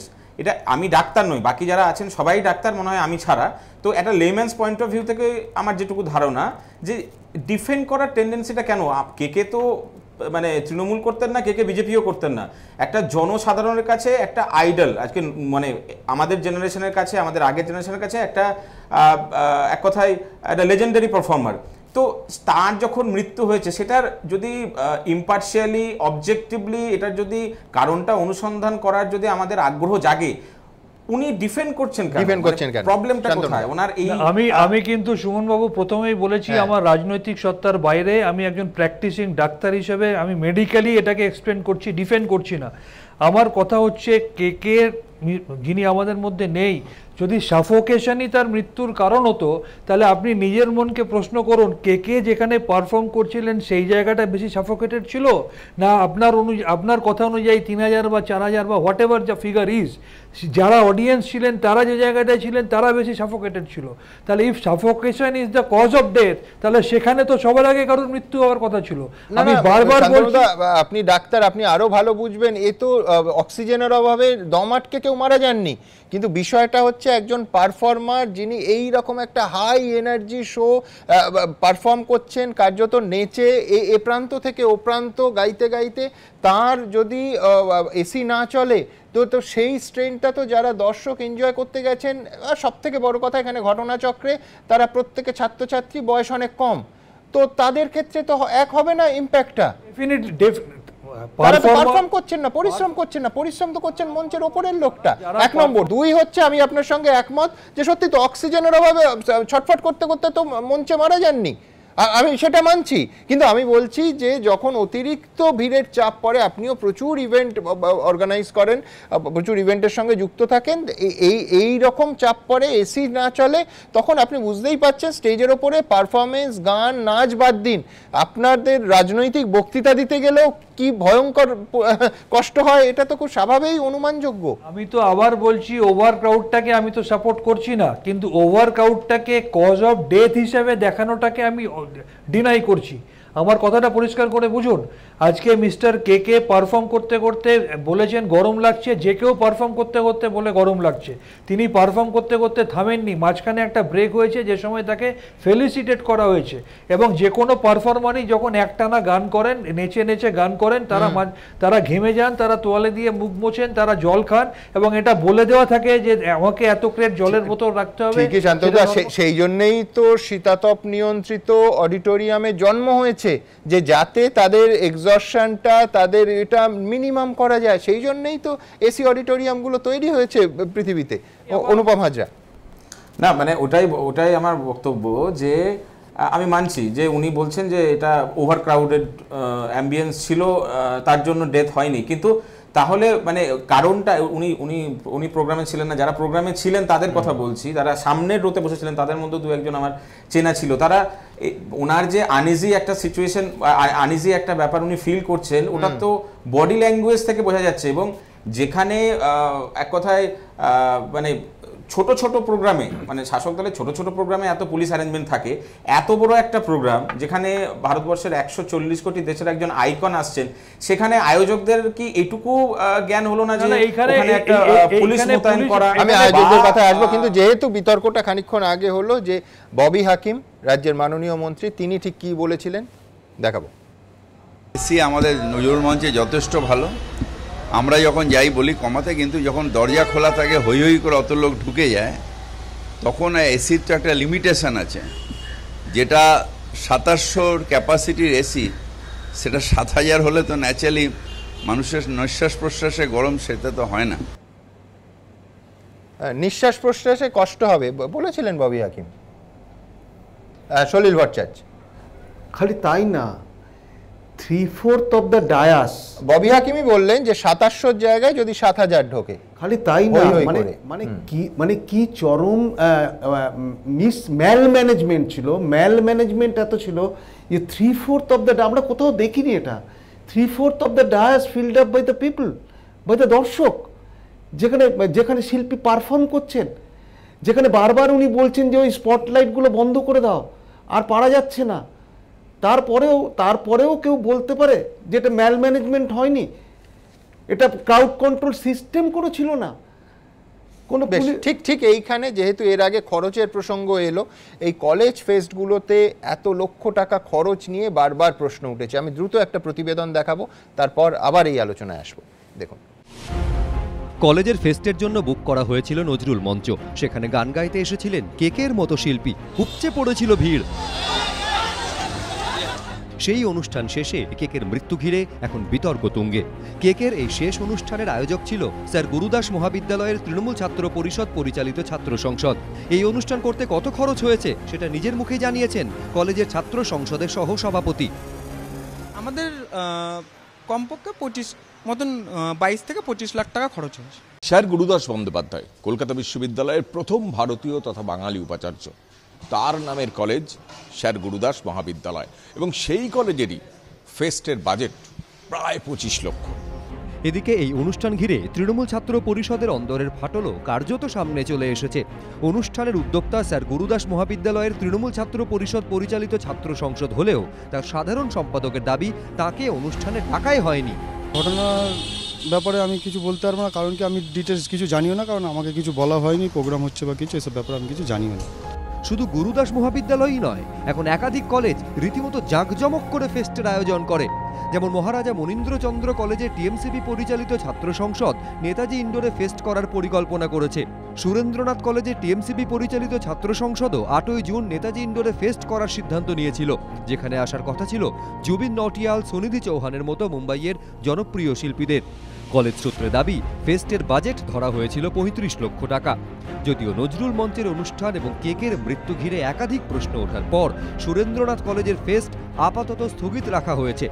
সরকারি সূত্রে অবশ্য জানানো হয়েছে সরকারি অনুষ্ঠান থাকায় ওই দিন অনুমতি দেওয়া হয়নি। কিন্তু বিভিন্ন মহলে প্রশ্ন উঠছে, ফেস্ট করতে ছাত্র সংসদের হাতে এত টাকা আসছে কোথা থেকে? এ রাজ্যে গত প্রায় 6 বছর ধরে কলেজে ছাত্র সংসদের ভোট হয়নি, তারপরেও বিভিন্ন কলেজে ছাত্র সংসদে তৃণমূল ছাত্র পরিষদের এই দাপট কেন? যদিও টিএমসিপি সদস্যদের দাবি গত কয়েক বছরে কোনো অনুষ্ঠান না হওয়ায় সেই টাকা জমে রয়েছে। ছাত্র সংসদ বা কলেজের প্রোগ্রাম, কলেজের সোশ্যাল, স্পোর্টস, প্রত্যেকটা ছাত্রছাত্রী একটা ন্যূনতম টাকা ভর্তির সময় দেয়, ঠিক যেমন টিউশন ফি দেয়, ঠিক যেমন এড ফান্ড দেয়, ঠিক যেমন বিল্ডিং ডেভেলপমেন্ট ফি দেয়, তেমন ঠিক অনুষ্ঠানগুলোর জন্য একটা টাকা তারা দেয়। যেই জমানো 3 বছরের অর্থ, সেই অর্থ থেকে প্রোগ্রাম করে। এদিকে কেকের মৃত্যুর পর কলেজ ফেস্ট নিয়ে নড়ে চড়ে বসেছে সরকার। পরবর্তী ক্ষেত্রে বিদ্যালয়গুলো কর্তৃপক্ষের সঙ্গে অন্তত আমরা একটা ডায়ালগ ওপেন করে করার কথা ভাবতে পারি, যে এই ধরনের কোনো অনুষ্ঠান করলে তারা কি কি প্রতিষেধক নিচ্ছেন অন্তত দপ্তরকে জানান। পরিকল্পনা করতে পারেন, পরিকল্পনা রূপায়ণের চেষ্টা করতে পারেন, কিন্তু যে দল তৃণমূল কংগ্রেস তৈরি করেছে, যৌবনের যে উচ্ছ্বাস তৃণমূল কংগ্রেস দেখিয়েছে, একে নিয়ন্ত্রণ করবার ক্ষমতা এই মুহূর্তে দলেরও নেই, প্রশাসনেরও নেই। নজরুল মঞ্চের ঘটনার পর সাউথ সিটি কলেজ এবং কেকে দাস কলেজের ছাত্র সংসদ বদ্ধ জায়গায় নয়, খোলা ময়দানে অনুষ্ঠান করার সিদ্ধান্ত নিয়েছে। কৃষ্ণেন্দু অধিকারী, আবির দত্ত, দীপক ঘোষ, এবিপি আনন্দ। দেখুন, ব্যক্তিগতভাবে কোনো বড় শিল্পীকে দিয়ে বড় বাজেটের জন্য অনুষ্ঠান ছাত্র সংসদ করে, আমার মনে হয় না যে ব্যক্তিগতভাবে আমার সেখানে কোনো আপত্তির কোনো প্রশ্ন আছে। কিন্তু অনেকে আবার এখানে নানা ধরনের অন্য অসামাজিক কাজ এবং এই বেশি টাকার যোগান, এইটা ইকুয়েট করেন। আমার মনে আছে 7ই মার্চ 2017 নৃসিংহপ্রসাদ ভাদুড়ী, যিনি প্রকাশ্যে এই সরকারের নানা কাজের প্রশংসা করেন, তিনি চারুচন্দ্র কলেজে একটা হামলা ভাঙচুরের ঘটনা ঘটে। নৃসিংহপ্রসাদ বাবু অত্যন্ত সিনিয়র শিক্ষাবিদ, সেখানে বলেছিলেন যে যে পরিমাণ টাকা এসে গেছে তার জন্য গণ্ডগোলের সংখ্যা বাড়ছে, একেবারে স্পষ্ট মত দিয়েছিলেন। এবং তার সুদীর্ঘ কর্মজীবনের পরবর্তীকালের কয়েকটা ঘটনা বলেছিলেন, যেটা সত্যি সত্যি মনে হচ্ছে যে এই ফেস্টের টাকা এবং সেই টাকার যোগান, সেই টাকার কত পরিমাণ কলেজ থেকে নেওয়া যায় এবং সেই নেয়ার দরাদরি, এক্ষেত্রে একাধিক প্রশ্ন তুলেছিলেন স্বয়ং নৃসিংহপ্রসাদ ভাদুড়ী। আমার একাধিক বাইট আছে, আমি খুব ছোট্ট একটা অংশ দেখাচ্ছি। এই পরিমাণ টাকা যেখানে এসে গেল, সেখানে স্বাভাবিকভাবে আমাদের বারবার মনে হচ্ছে পিছনে টাকার একটা খেলাও আছে। সেখানে খেলা না বলে লীলা বলাই ভালো, মানে নানানভাবে ভাগ হয়। তা না হলে বিগত ছাত্র সংসদের যারা সমস্ত ছিলেন সেক্রেটারি ফেক্রেটারি, তাদের এত ইন্টারেস্ট কিসের থাকে? কিন্তু সেই খোঁয়ার থেকে এখন বেরোনোর দরকার ছিল।